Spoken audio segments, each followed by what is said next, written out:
Today is June 4th, 2025. It's Talking Giants, and I'm talking through some OTA headlines and OTA storylines and things that we want to talk about. And I am with Kid Blue, KB27. What's up, man? Thank you for joining me. I messaged you this morning early on, being like, hey, I have an idea. I want to do something. I want to talk some Giants. Instead of just interviewing people, I want to talk some Giants. How you doing, man? Thanks for joining. Appreciate it, man. And yeah, I was extremely excited when you sent me the message. We haven't chopped it up, especially on stream for a while. So yeah, excited to talk about the 2025 Giants, man. A lot of hype around them. Yeah, for sure. There's an energy. There's a good energy. I feel like fans Yeah. are united. Tyron Tracy was in the office a couple weeks ago. Yeah, I saw that. That was told, awesome, man. That was I awesome. told him that like fans are united, and I'm kind of surprised as to how united fans are, especially because of how bad the team has been. But there is an energy in the building right now. There is an energy amongst fan base that is kind of cool. But I don't know if I'm here. I'll start off with this. I don't know if I'm there yet because I'm scarred. Like 2023 still fucks me up. That's really the main thing. We're in June. We could talk about this. 2023 still fucks me up. That Dallas game still messes me up, man. Because you have the playoff run, you have the playoff win, you have that offseason. We're going to add speed. We're going to get better. We're going to run it back. We're going to bring everybody back. And then you get punched in the mouth like that. And then it's been, obviously, the last 2 years have been kind of somewhat of a similar vibe. But so I'm still, while I'm saying to everybody, like, oh yeah, the Giants fans are united and there's a different energy in the building, I'm not feeling that fully yet. That'll probably change when I get out there in training camp and I just sniff Giants football again. Where are you at with that? Yeah, similar to you when it comes to 2023 and the nightmares. I was so excited for that season. I was actually in New York during the time, and I was debating on going to that Cowboys game. Thank God I wound up not going. We just went to I don't know where we went to, like David. I don't know where we went to. It was Buffalo Wild Wings. We watched the game. All the Giants fans were there, and they all left by halftime. But yeah, that was sad. Yeah, but I'm with you. I'm trying not to get myself too hype about it. I know you're feeling it though. I know you, man. It's just hard not to get excited because the atmosphere, a lot of new players, especially a glimpse of hope with Jackson Dart. And even though I'm not the biggest Dart guy to begin with, but when they present you something to hope on, like, you're just gonna grab it. You're gonna grab anything that they give you, and that's kind of me right now. But I'm with you, especially looking at the strength of schedule, it being, I think, the hardest schedule in the NFL, apparently, as far as strength of schedule goes. Yeah, last place team. It's hard. It is hard to really see light at the end of the tunnel, but No, but I'm gonna get there. I know you gotta will yourself on there. Yeah, because dude, football, you're gonna sniff it starting again, and I'm gonna get there. But I'm surprised to see how rallied people are, especially when you consider, like, hey, I think a lot of us wanted both of these guys gone, Shane and Dable. There's still the question there on if both of those guys can get the job done. So it was a weird offseason, especially when you consider how they attacked the quarterback position, which we're going to talk. That's going to be one of the things that we're going to talk about. Like the identity of the Giants and the identity of that quarterback room. They swung and they missed for Matthew Stafford. They swung and they missed for Aaron Rodgers. You land on Russell Wilson, you get Jameson there, and you trade up for Jackson Dart. So certainly, a good offseason. The way that they approach the quarterback room, little bit unconventional. We're going to talk about it. We're going to break it all down. First, here's just some OTA mini storylines before we get to some of the bigger ones like Evan Neal at guard, Mike Kafka, play caller, and things like that. And like we give some of our thoughts on that. Again, instead of me just interviewing somebody on the show, I want to give my thoughts, and we'll get KB's thoughts as well. But here's some like mini micro ones. Giants have an off day on Wednesday, the day that you're listening to this, but they were practicing today, the day that we're recording this on Tuesday. The media will be at the practice on Thursday, so that's good news. We'll get probably not any videos, but we'll get some more pictures. We'll get some more practice reports, especially in the morning. We'll get some pressers. I think both coordinators and Brandon Brown are going to be speaking on Thursday, whether that's before the practice or after the practice. So keep an eye out for that. I did listen to a little bit of Big Blue Kickoff Live today, and they gave this stat, KB. Top three safeties on the Giants have 4 interceptions in 4 days of practice so far. Dane Belton has 2, Javon Holland has 1, and Tyler Nubin also has 1. So I'm not taking anything big picture away from that. But if there's one thing that's neat and decent to start OTAs, it's the team that had like a 1% or less than 1% interception rate last year.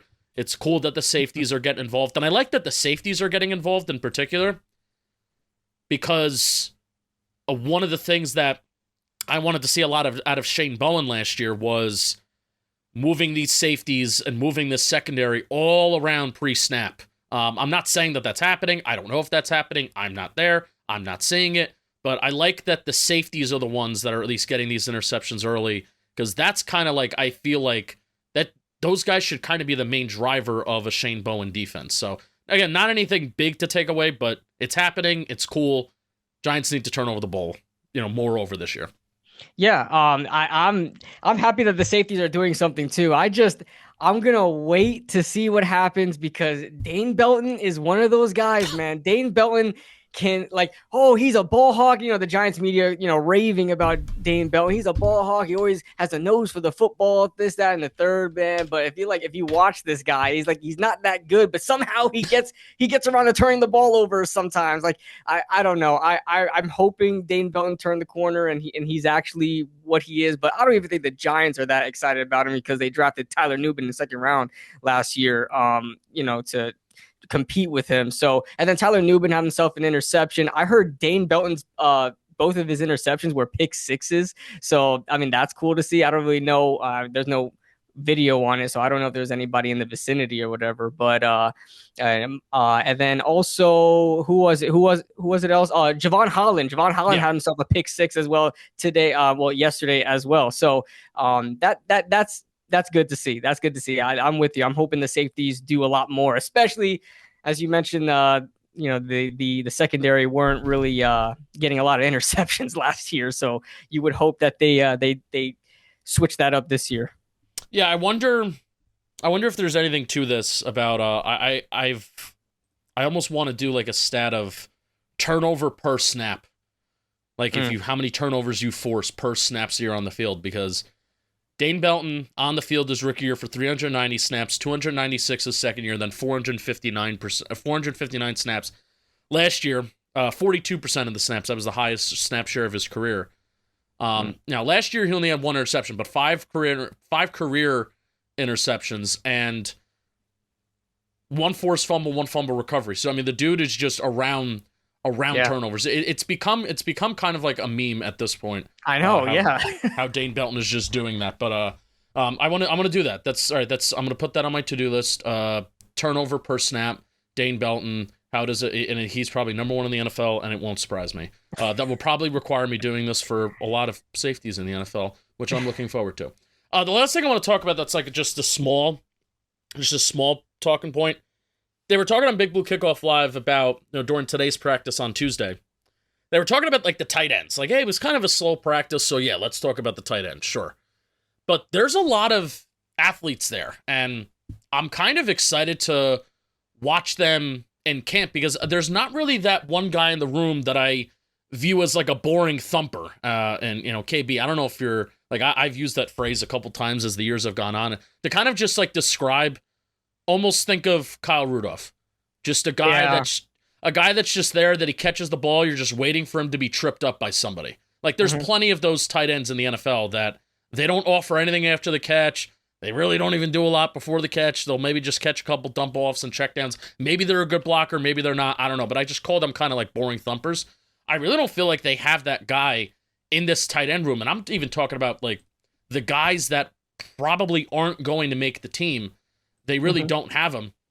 Thomas Fidone, apparently he's forming a connection with Jackson Dart. They had rookie camp together, obviously, too.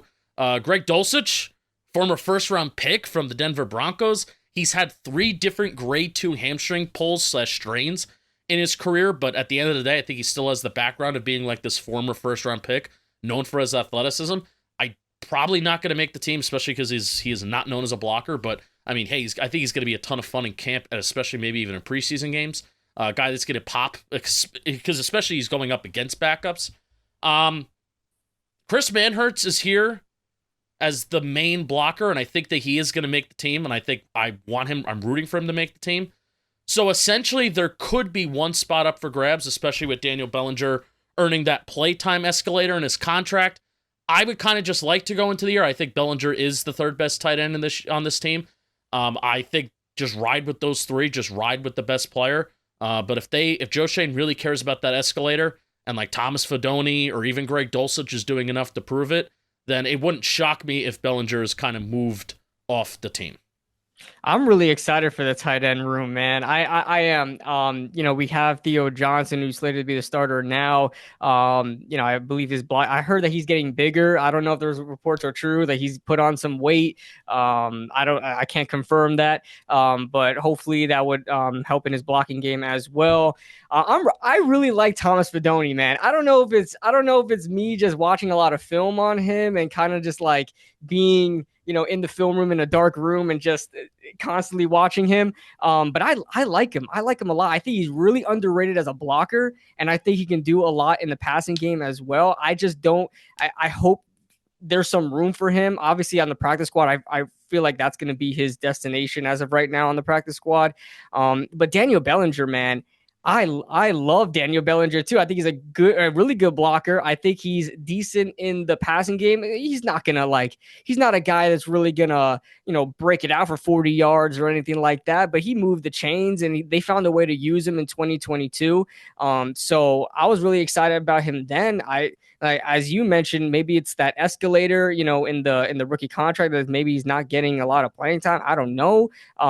But I'm hoping that he gets some more playing time as well. But we got a talented tight end room, man. It's really talented. Chris Manhertz is a great blocker as well. So I'm excited to see how that's going to shake out and how the depth chart's going to go. Because you mentioned Greg Dulcich too. He's flying under the radar. Nobody's really talking about him, and he made some lines in Tuesday's practice. I believe it was I think it was Jameis Winston threw him a ball. And apparently it was a highlight play. So I'm excited about it. We have some talented guys in there, guys that are athletic and make some catches and block. So I have a lot of hope for the tight ends. Yeah, again, I think they're only going to carry three.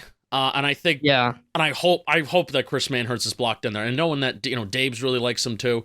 Theo Johnson's obviously locked in there. So I think that they're only going to carry three, especially with how many wide receivers that they have. And you want one of those wide receivers to probably be Amir Smith-Marset, who's going to be a special teamer, then a special teamer only.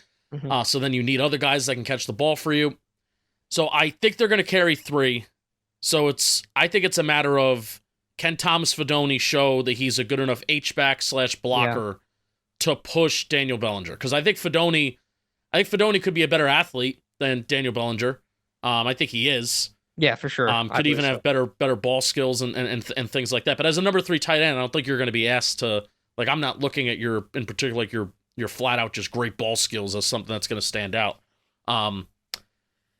I'm wondering, I'm curious who's that going to be. I'm curious if Fidone can be the one to push Bellinger enough to be the third, because that's how I think it's going to have to play out, if it is going to play out in any way besides Bellinger, Manhertz, and then Theo Johnson. So something to keep an eye on. Oh, and also, little Jordan Humphrey. Is he converting the tight end? He looks pretty thick, looks pretty big. Yeah. And another guy that's just going to be an athlete, who's just going to like run faster and kind of just be more of an athlete than those backups out there, especially if you're talking about linebackers and safeties. So if he's lining up at tight end, an exciting camp. Like Jackson Dart, Tommy DeVito, most of their targets probably are going to tight ends, because that's probably where you have the biggest advantage athletic-wise, so athleticism-wise.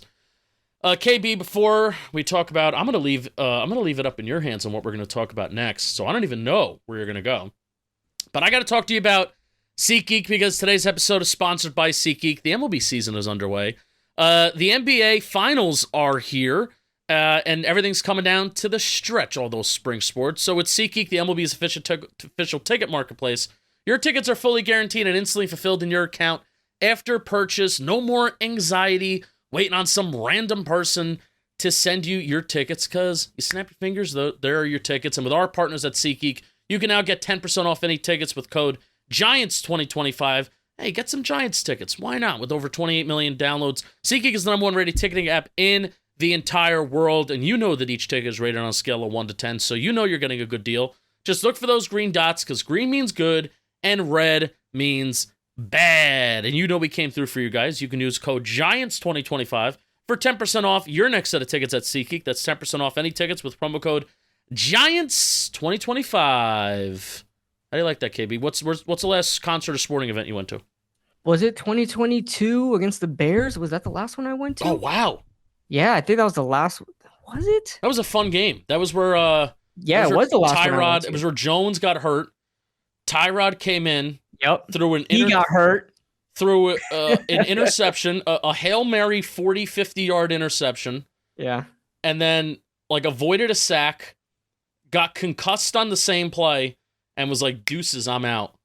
Yeah, that's awesome. Yep, that was the Tyrod that was Taylor a fun experience. game. That was a ground and pound type game there. Because I couldn't throw because then Yeah. DJ's ankle, I think it was his ankles were messed up, and Yeah. Barkley was taking wildcat snaps, and he had, oh, by the way, Matt Breida, Saquon Barkley, those, I think we're gonna see in 2022. I think we have to talk about Kafka first because this is a perfect segue.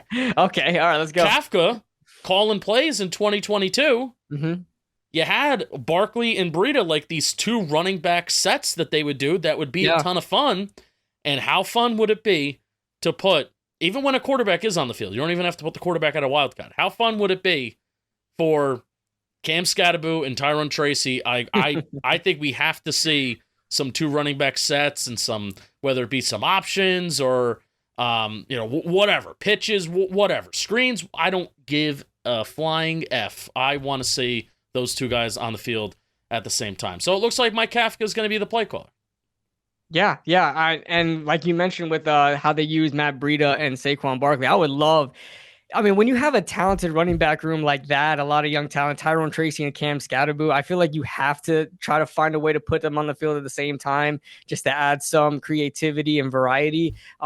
So having those guys out there is definitely going to be add a dynamic to our team that we haven't had since Saquon. And that's the thing where when talking about, I'm even trying to think about how much do I want to look back to 2022, tendency wise, right?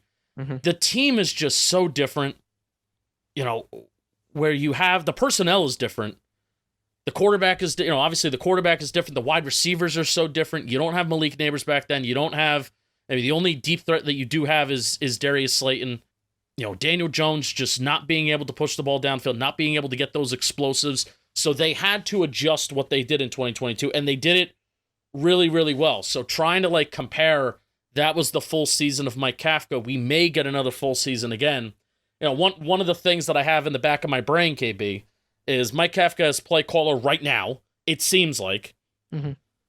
How long will that stick? Number one, because I think Brian Daboll in the past, hopefully he's changed, and hopefully him being so close to being fired this past year maybe got him more in line, and then especially John Maris saying in his end of season presser that it would be my preference if the head coach doesn't call plays. So if your boss is telling you something, you maybe should do it.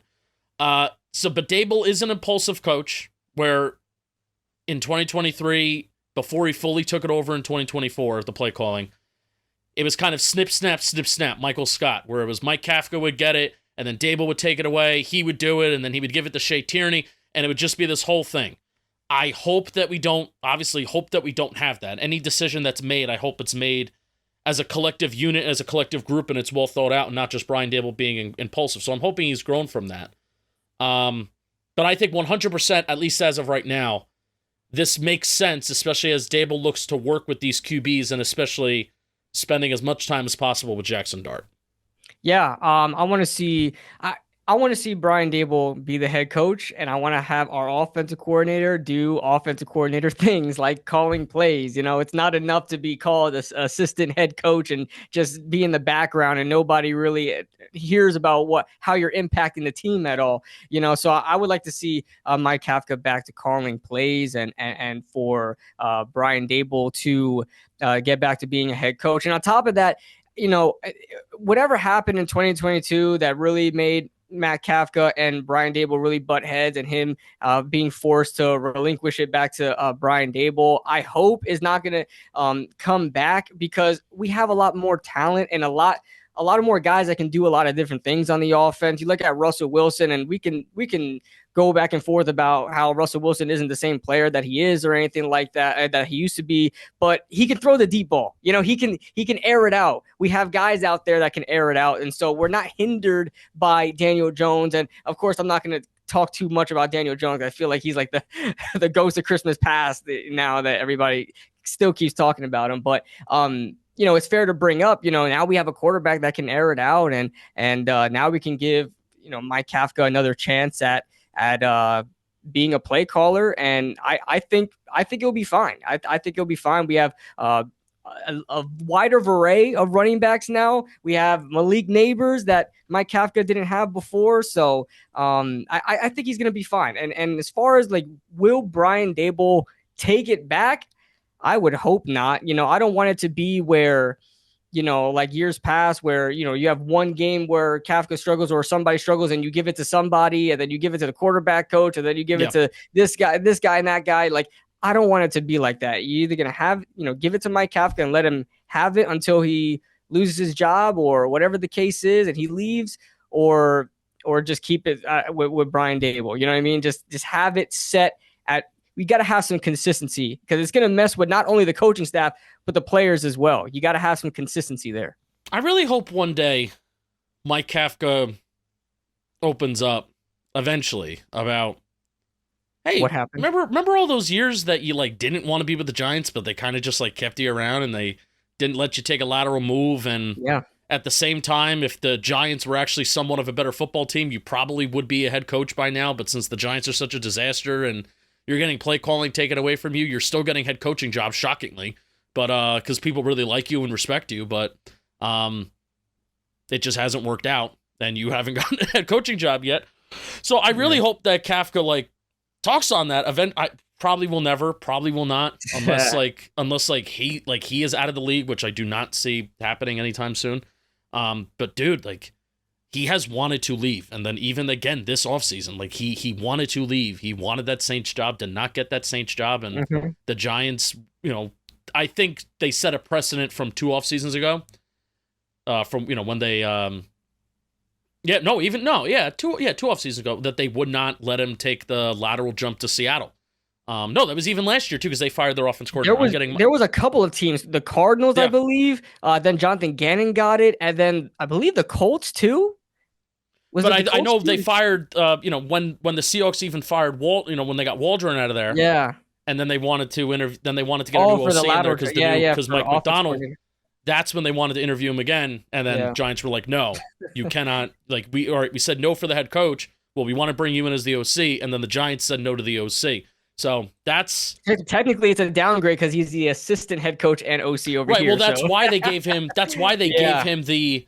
They gave him the title bump. They gave him the title change, and then they gave him the pay bump to kind of like, all right, well, even though you don't want to be here, we'll smooth things over. Now, the difference between like Mike Kafka and let's say, because these guys have just always been compared, like say like a Wink Martindale that didn't want to be here and was an asshole. Like Wink Martindale was an asshole, and it doesn't seem like Mike Kafka. Like Mike Kafka seems to be an adult through this, but I still would like love to know like what he's feeling and also like what his involvement is, especially now that it seems like he's back as the primary play caller. And the thing that I get most excited about, again, as you kind of tussle with like, okay, but what do we expect and what should be different from Mike Kafka as a play caller? How much of it was 2022 and everybody not knowing what was coming that was so unique about that year? The thing that I do get excited about the most, though, and I think is okay to get excited about, it is the rushing offense, and I think it is the red zone. Like, those are the 2 areas where I think Mike Kafka could provide an immediate positive impact to the Giants, where so much of Brian Daboll's, I think, issues as a play caller, and there's not a ton, like I don't consider Brian Daboll to be a bad play caller, but I feel like a lot of his issues as a play caller last year, and this was even going back to Buffalo, where these were things that he was criticized for up in Buffalo. A lack of identity running the ball.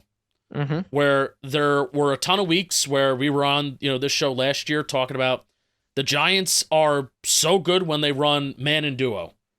But then when they run inside zone or power or different other run concepts, they're not as good. And if you look at their run tendencies by week last year, the weeks that they ran man and duo a ton, the first Washington game, the Seattle game, the Steelers game, the Panthers game, like those were the games where that was the stretch of time where like Tyrone Tracy and the Giants offense they were legit like a top 5 rushing offense. They really were through those like 5-6 weeks. And then the weeks that they didn't really stick to man and duo and they went back to inside zone, like I think like against the Bucs, they ran it like almost 70% of the time, and they got blown out against the Bucs, and the Saints, they ran man duo like the least amount out of all rushing concepts. I think Mike Kafka is going to bring, and this is just off of 2022 where you had Saquon Barkley, the threat of Daniel Jones's legs, and they had to run the ball. I would like to think that Mike Kafka is going to bring back a certain identity to the Giants rushing offense, as like we're sitting there last year being like, Dable, man, like this shit's working. Why are we not doing it? We don't really have I don't really think that they have the athletes on that offensive line. John Michael Schmitz is a good athlete, but I don't really think Runyon and Greg Van Roten should be running like zone like routinely. I don't think they have the athletes for that, but I think they all work well together. Like they work double teams well together, and I think that's a Carmen Brasillo thing, because they work double teams really well even out in Vegas. And then you saw that kind of like even from training camp in the early part of last year, it's that they kind of work together as a line well. They may not be able to move well or be like all these great athletes, but they certainly know how to work together. So lean into that. That's what I'm hoping Mike Kafka does. And then in the red zone, I mean, there was just cool designs and shit that he did in 2022 that like we haven't fully seen since. Like remember some stuff with Daniel Bellinger, whether it was the Carolina game. He had his touchdown where the tight end goes like behind the line of scrimmage. He kind of ssneaks out there, starts on the right, goes to the left, wide open for a touchdown. I mean, even the Green Bay game where Daniel Bellinger, almost he rushed. threw for. He rushed for one, didn't he? Yeah, so I'm excited about that. Those two areas. It's I don't really have anything like empirical like data, like just besides, hey, the Giants were good in the red zone in 2022 and they were bad since. That's my only reasoning for that. But the rushing offense, I do think as a play caller, Kafka will lean on the shit that works, and it seems like no shit Sherlock, but Dable kind of just didn't do it. Yeah, and listen, that's a great point that you make, because as much as I personally really like Brian Dable as a play designer, there are some, I guess, negatives as him with a play caller. Sometimes you'll completely neglect the run game. Like how many times, even last year, how many times during the season where we're just like, we're doing our halftime notes on Twitter or whoever for our audience, and we're like, why have they only ran the ball 3 times? Especially when they half? hate Daniel Jones. They hate Daniel Jones. Yes. And last year was anti-Daniel Jones, and we're throwing the damn ball on first and second down, which I like, but if you don't have a quarterback that you can trust, then it's crazy. It's like why is Tyrone Tracy, a guy that we were all excited about, why is he getting 3 carries in one quarter? It's like, it's ridiculous. And this is even going back to in Buffalo. I believe it was one of his, I don't know which game it was. It was a playoff game when he was with the Buffalo Bills, and I remember they went like nearly like a whole half with not running the ball one time. That's Brian Dable. So it's like, he a lot of times just completely neglects the run and doesn't balance it out, and it's fair to look at 2022 when we're, that's the only sample size we have of Mike Kafka. And listen, I know we had Saquon Barkley, but we had the 3rd ranked rushing offense in the NFL, I believe. So with that offensive line, so we were able to mix and match and be creative and really lean on the run game. And not that we have to lean on the run game as much as we had to in 2022 as opposed to this year, because we do have what I think is a better quarterback room and a better starting quarterback and much better wide receivers than in 2022. But I think it's also fair to say we definitely need to lean on the run game a little bit more than we have with Brian Dable, so we can add a little bit of variety there and really keep the defense guessing and not have them either completely stack the box or completely get out the box and just defend our receivers and really disguise coverages and mess with the quarterback. Like I want to always have to keep the defense guessing, and that always is a big part of the rushing game. Yeah, and again, even as I talk about 2022, like Barkley and his impact, is the thing that I have in the back of my brain. Like, Mm-hmm. dude, he was good, and even though Yeah, I like, love Saquon. and even though he, all right, fine, like the same explosivity and the same like holy shit stuff, what that he had in 2018 and 2019, it it it went away with the Giants. I'll say it went away with the Giants as time went on. Like what I think Saquon did as time went on is I think he became like a better runner. I think he became like Oh yeah, for a sure. better overall complete running back instead of just the home run hit and the home run threat. And obviously Philly makes a lot of people look good, but it really made him look good. But Man. again, thinking about what it means for Mike Kafka and the Giants this year, I'm hope not besides even like the efficiency stuff and how good they were.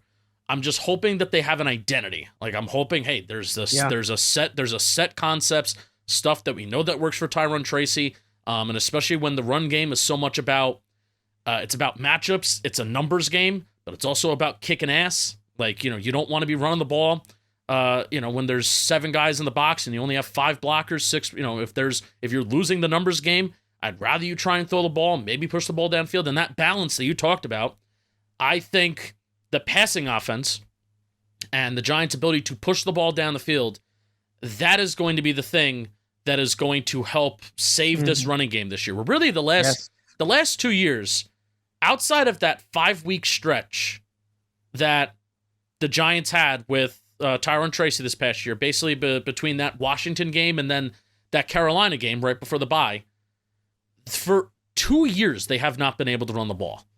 For 2 whole years, they have not been able to really get any kind of efficiency or any kind of consistency out of their run game. And that is really, really bad.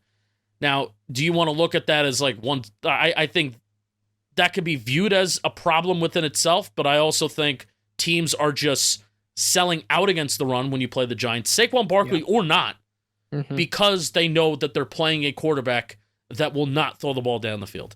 And that is where I'm hoping that any of these guys that are in this year, any of the front 3, and Jameis, Russ, or Jackson Dart, a defense is, even if they don't think that, this is the most explosive offense out there, at least to respect it, take guys out of the box.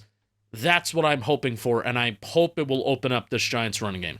That's a great point that you mentioned as well, is like airing the ball out sometimes helps the run game as well. We always talk about how the run game helps the passing game, but sometimes the passing game is going to help the run game too. I'm a big believer in the opposite.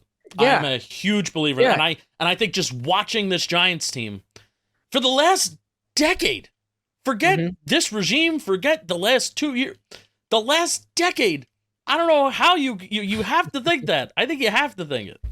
Yeah, and it came to the point where when we had Daniel Jones for the past couple of seasons, even with Saquon Barkley, I mean, yeah, of course, teams' defenses were stacking the box because it's Saquon Barkley, but we can even go back to last year as well. Without Saquon Barkley, teams were still stacking the box. It's not because they were afraid of Tyrone Tracy, even though he had a good season, and Devin Singletary. It's because they knew that there was no reason to get back there and cover these receivers deep, even though guys like Slayton, even Hyatt, Malik Neighbors, these guys can burn defenses, but they weren't able to get the ball to these receivers, and so they were like, listen, well, we're not concerned about it. It always brings me back to I believe it was 2023. I want to say the Niners game, and I want to say the Seattle game, and I believe it was 2023. And there were multiple times where it was either Hyatt or Wan'Dale Robinson, even because he's so small, constantly getting behind the defense, and Daniel Jones just either not seeing them or just was like, I don't trust myself, or I don't trust you of getting the ball down there. And he was just constantly under pressure because they weren't afraid of him throwing the ball.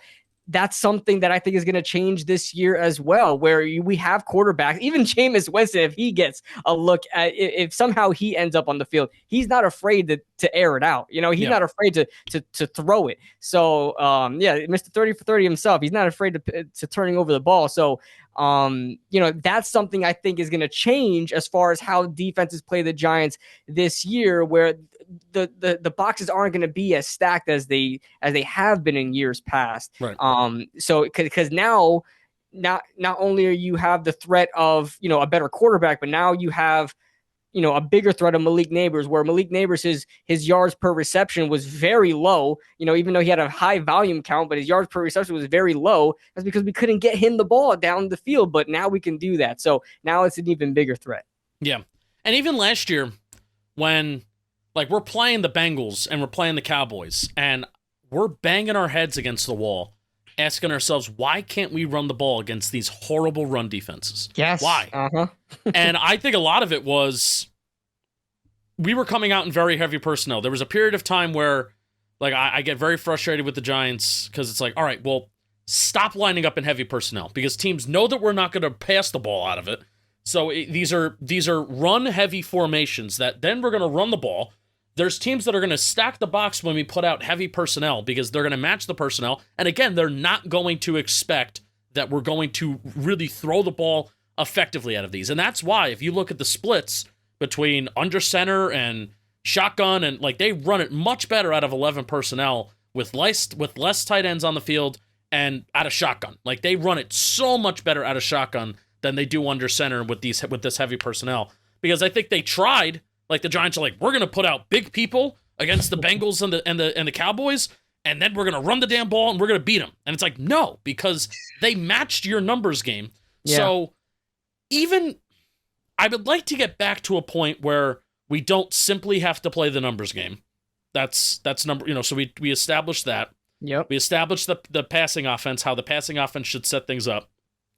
And I would even like to get back to a point where, okay, 2022, against stacked boxes where 8 or more guys are in the box, the Giants were 3rd in EPA, 3rd in the NFL.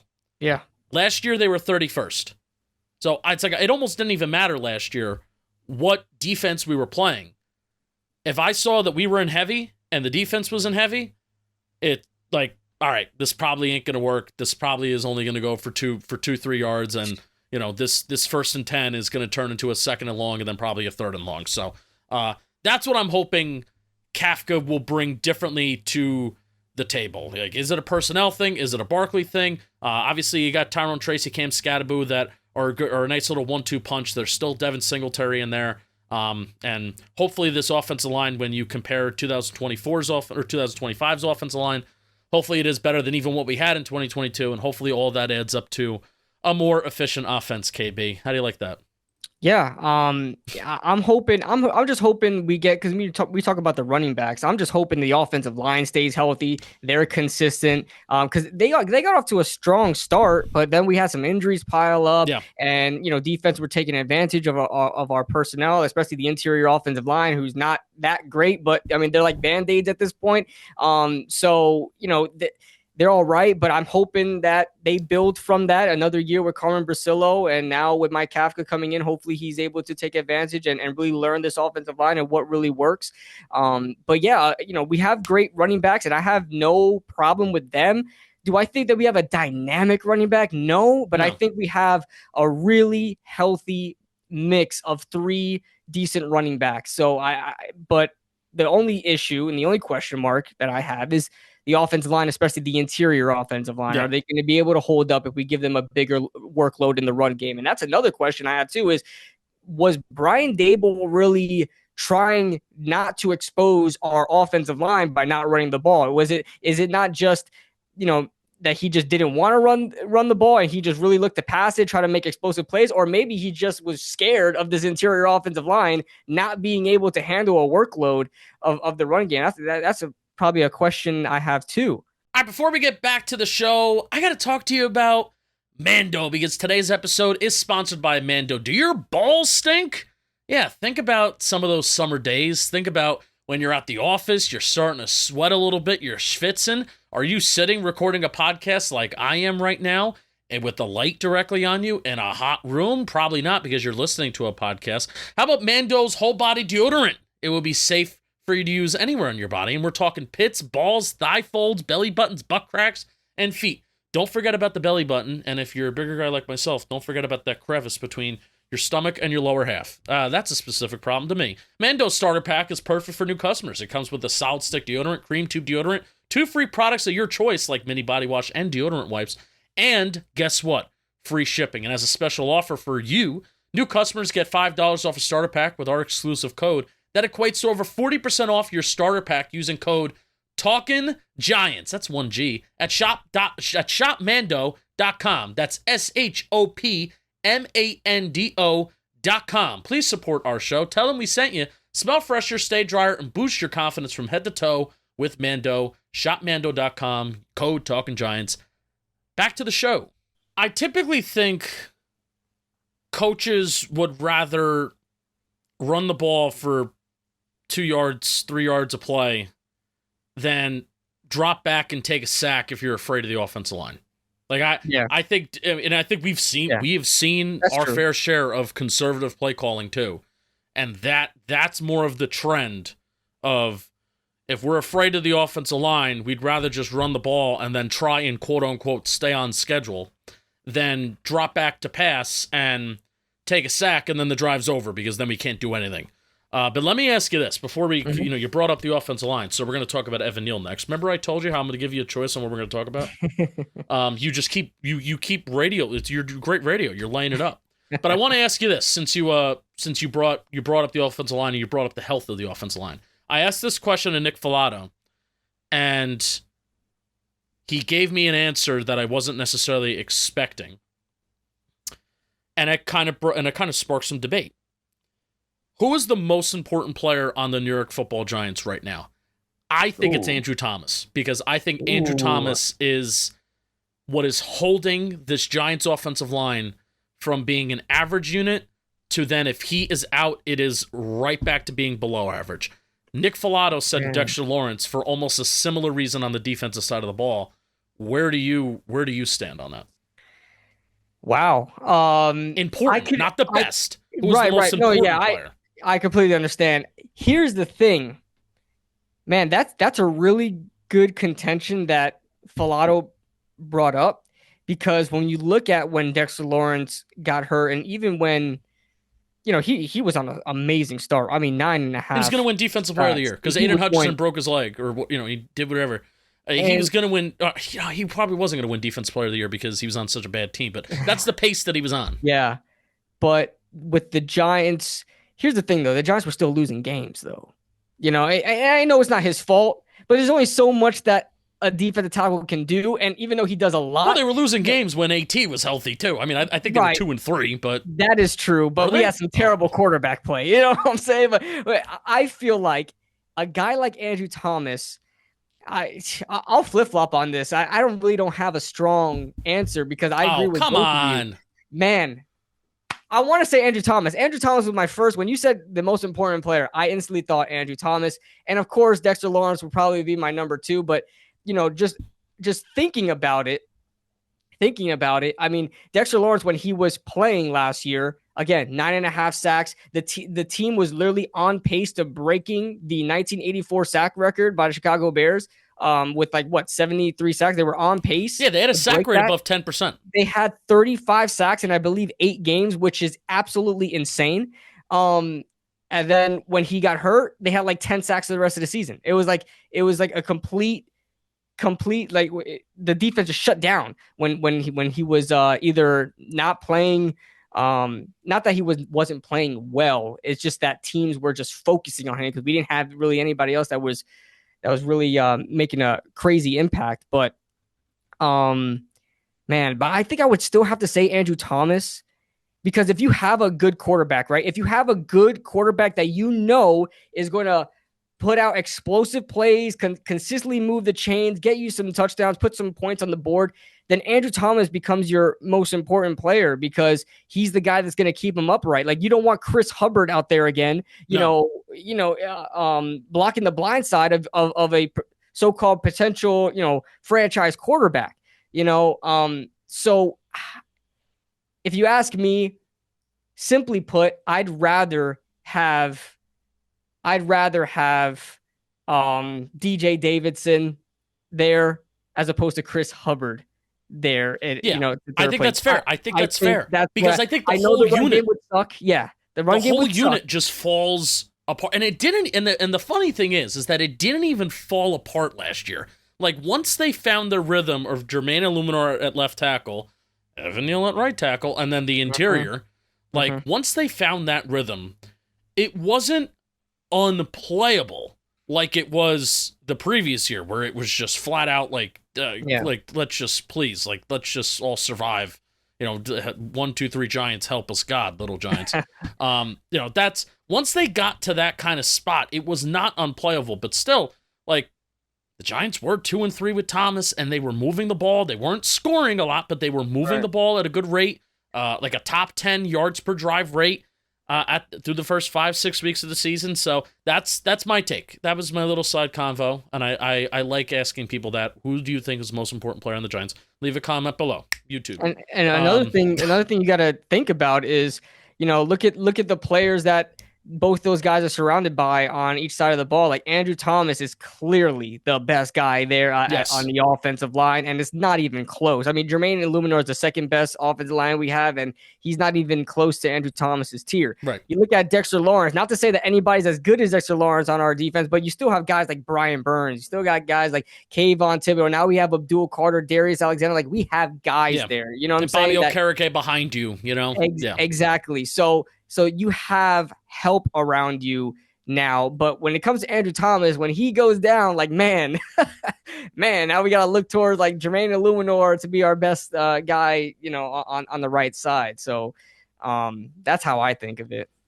KB, I got some more stuff for you, but time is kind of flying. Yeah, I do want to talk about Evan Neal at guard. Okay, let's go. And I feel bad because, like, it's a story, and it is a big story, and it's a story that people care about, and I think people should care about it. And I feel bad because I had Art on last week, and I was like, yeah, well, Evan Neal's at guard now, but tell me where Marcus Bowe played, because I just have way more, like, investment in this rookie class. And I say that in saying I have zero investment in the Evan Neal at guard era. Like, I think it deserves attention. It's a spring, it's a summer storyline. But I think subconsciously, why I didn't ask a beat reporter about Evan Neal and where he's lining up and how he was looking and what's the mentality of blah, blah, blah, blah, blah. I have zero investment, KB, of Evan Neal at guard until he shows a sliver of hope in anything. And I'm talking about in game. I'm not even talking about in practice. Now, if you're an optimist, if you're an Evan Neal optimist, here you are. I'm gonna feed your ego a little bit. Weeks 10. I think the Giants had a bye week 11. Weeks 10 and then 12 through 17. Evan Neal was 26th out of 56 tackles in pass blocking efficiency and true pass sets. He was tied for 37th out of 56 in pressures. He allowed only 1 hit, 2 sacks, and had the third most snaps in true pass sets. So I had like this little theory, thinking to myself, well, the Giants were giving him a lot of help. Like, maybe that's why his numbers looked average, because that's what they were. They were average. That's why they looked average, because the Giants were giving him a lot of help. And I saw he had the third most snaps in true pass sets. I was like, are you fucking kidding me? Are the Giants dumb? Now, if you look at just the last 4 weeks of the season, where he allowed 2 sacks, they were in back-to-back weeks. I believe they were against the Cowboys and they were against the Bucks. So the last 4 weeks of the season, he was 24th in 24 out of 60 tackles that qualified in overall efficiency. He was 19th out of 60 in pass blocking efficiency and true pass sets. No sacks, no hits, and he allowed 6 hurries.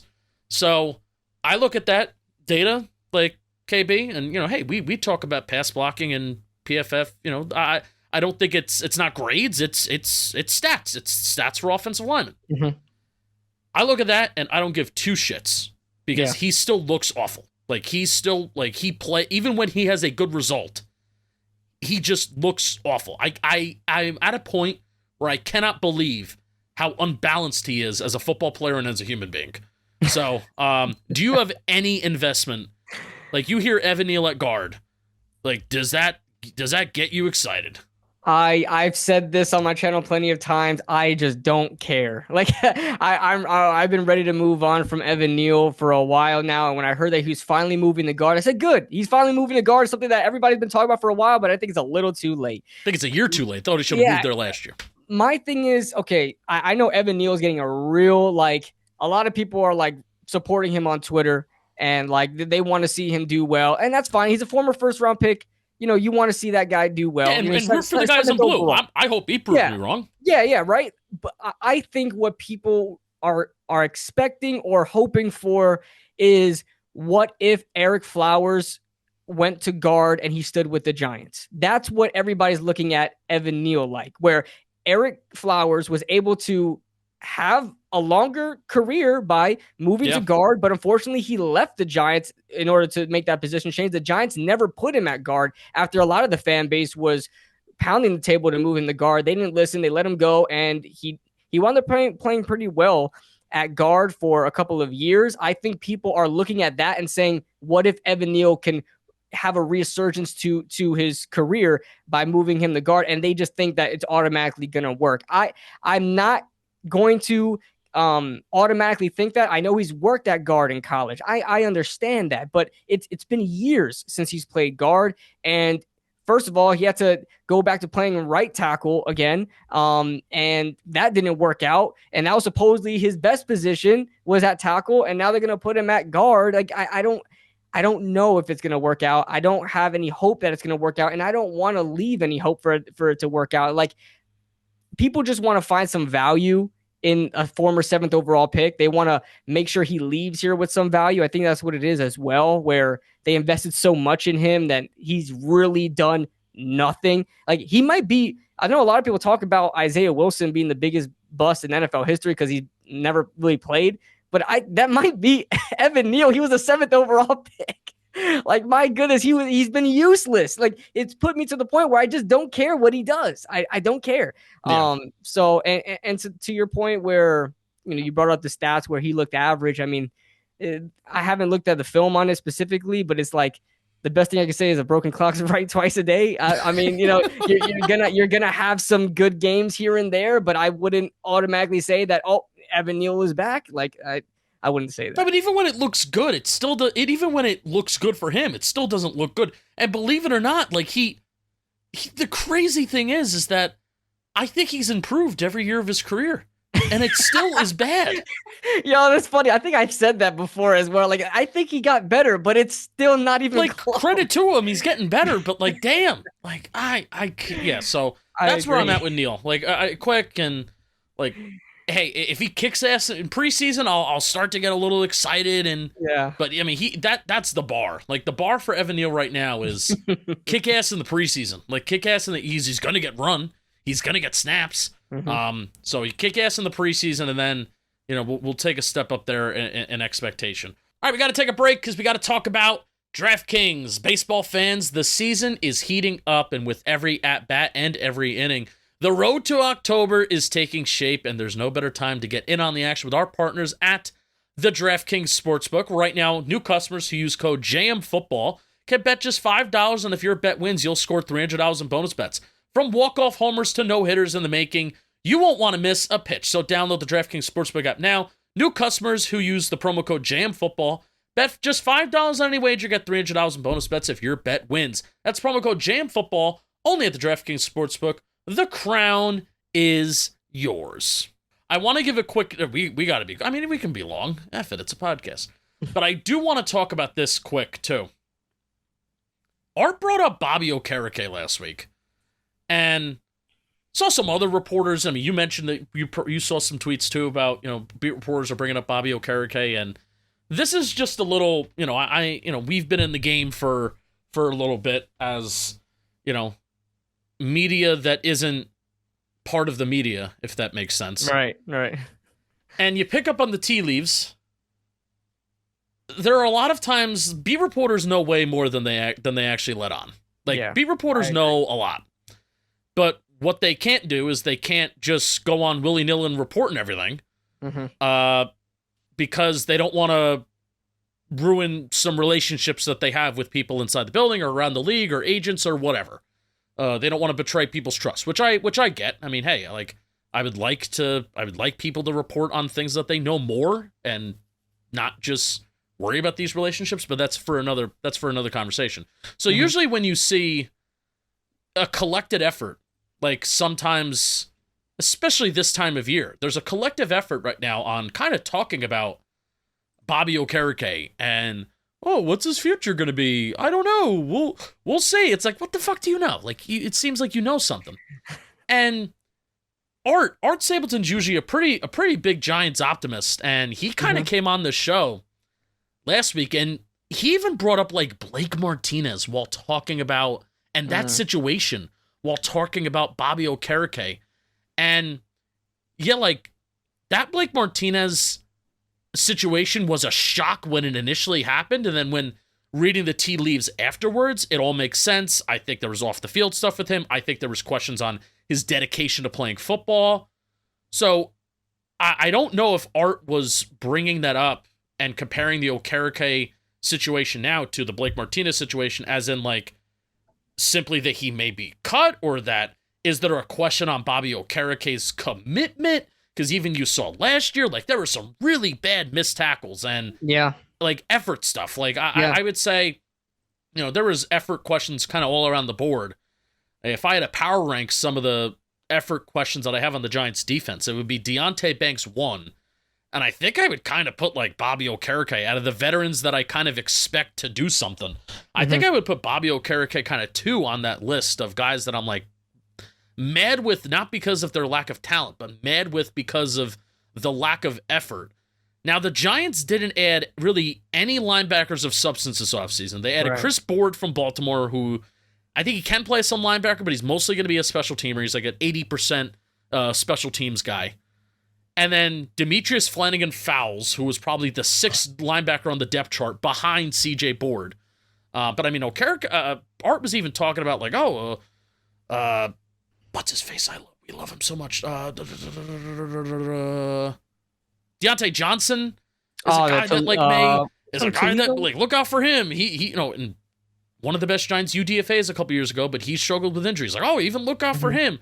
They didn't add anybody. There's your boy Micah. We got to bring up Micah McFadden in this show. Come on. But I just thought it was strange. And again, I don't want to spend too much time on it because it's just kind of speculating at this point in June. But notice how they're talking about him and they're kind of leaving it open-ended. And I'm wondering if there's anything more to the story. And that's all that I have to say about it at this point. But I think he's really valuable to the team.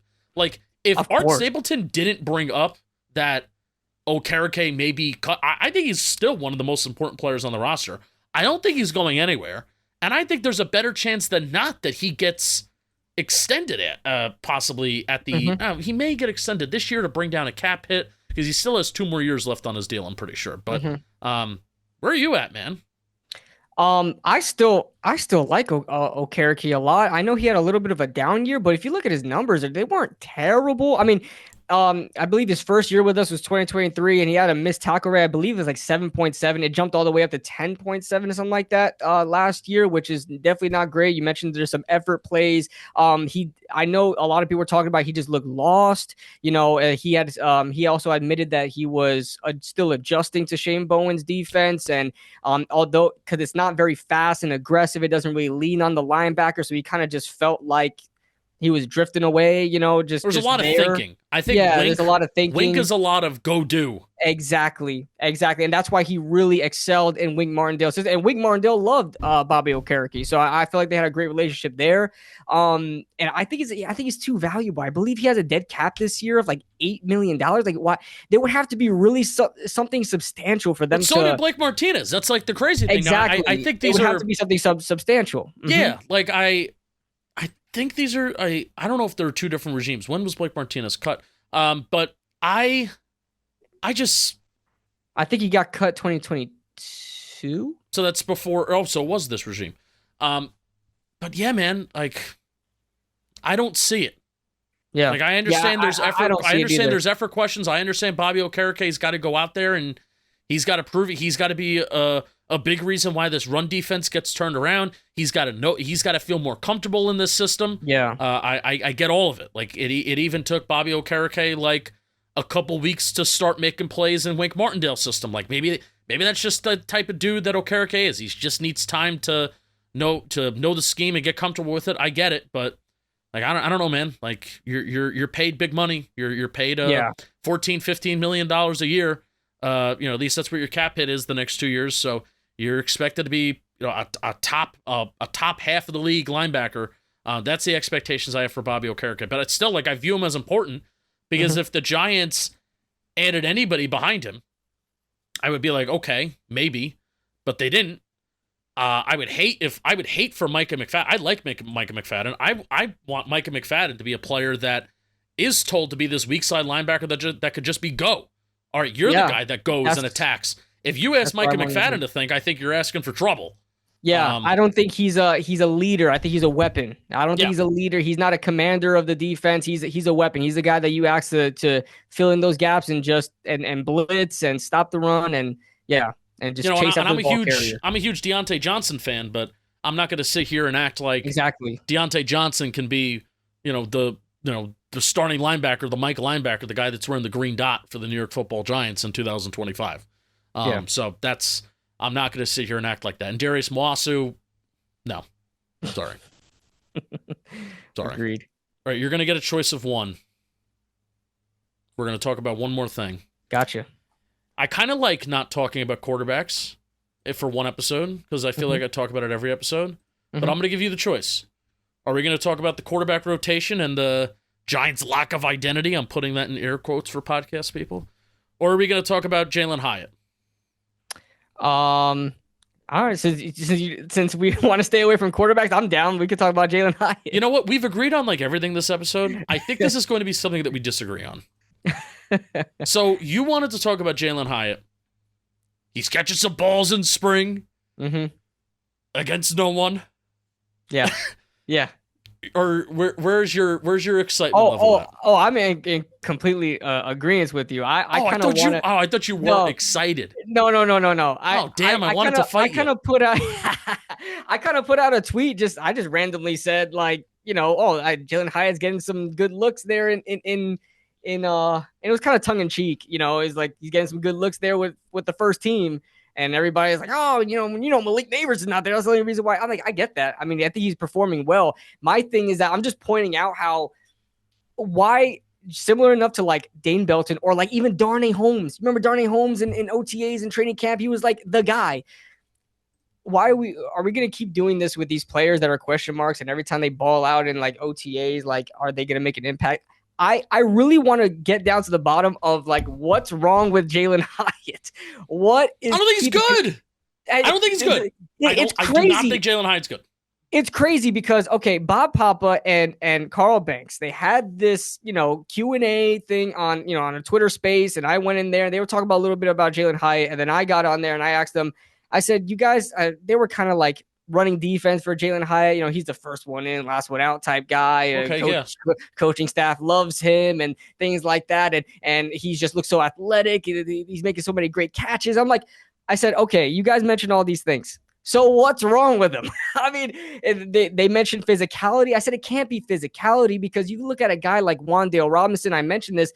Wan'Dale Robinson coming out of Kentucky, I believe. Kentucky, coming from being a running back, he did not know how to beat press coverage at all. A lot of people point to Jalin Hyatt not being able to beat press coverage either, and I get that. But they found a way to make it work for Wan'Dale Robinson, and Wan'Dale Robinson wasn't even a great route runner either. He wasn't a great route runner until he really started learning how to be a wide receiver. So it's like, how is Jalin Hyatt still not, one, able to beat press, and two, not able to run routes going into his third season as an NFL pro when you have guys like Wan'Dale Robinson who change positions and is like developing just fine? I don't understand it. So it's like, and they traded. That's another thing. A question. They traded up for him. That's the thing that hurts. When they could have literally got another wide receiver similar enough to him that got drafted one pick after him, which is a Tennessee alum guy. What was his name? He went to the Browns. Cedric Tillman. Cedric Tillman. Well, I will say, they were teammates. They're different. Two very different receivers. They're different for Tillman's sure. He's more like a possession guy, but I would have definitely taken him over. But I knew when they traded up, I knew it was going to be Jalin Hyatt. I just knew it. And I said, how on earth is he going to fit this Brian Daboll scheme that has a lot of intersecting routes and in-breaking routes when that's literally Jalin Hyatt's kryptonite? It's literally his kryptonite. How on earth are they going to make that work?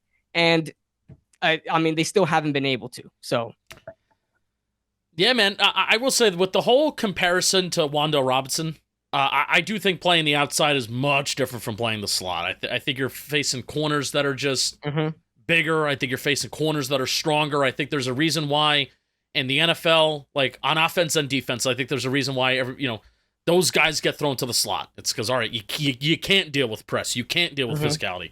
But when you're on the outside, you're kind of expected to. Now, everybody has talked about, I can't stand the talking point, well, Jalin Hyatt has never been given a shot. Oh, yeah, sure. I understand why that's a talking point, because I don't expect the majority of fans to be following training camp and following the spring and everything like that. Last year, this coaching staff was begging Jalin Hyatt to be better than Darius Slayton.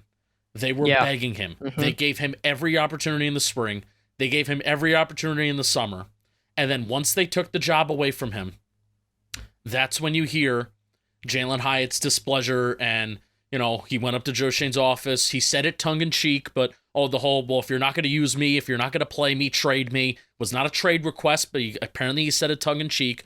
But what I don't like about Jalin Hyatt is not just, okay, he's not very good and blah, blah, blah, blah, blah. I don't like that it seems like he got an opportunity last summer. Okay, I can't say if he worked hard or didn't work hard in training camp. But what he did when he had that opportunity taken away from him, because somebody else is legitimately better than him in Darius Slayton. Darius Slayton is legitimately better than him in every area. Hey, I mean, there's stats and there's metrics that have Darius Slayton. It's not even close. There's stats and metrics that even have Darius Slayton as a much better separator than Jalin Hyatt on vertical routes. Yeah, I agree. That's supposed to be Jalin Hyatt's main thing. You know what it is? Hyatt doesn't have a release game. That's his problem. Right. He's not able to release.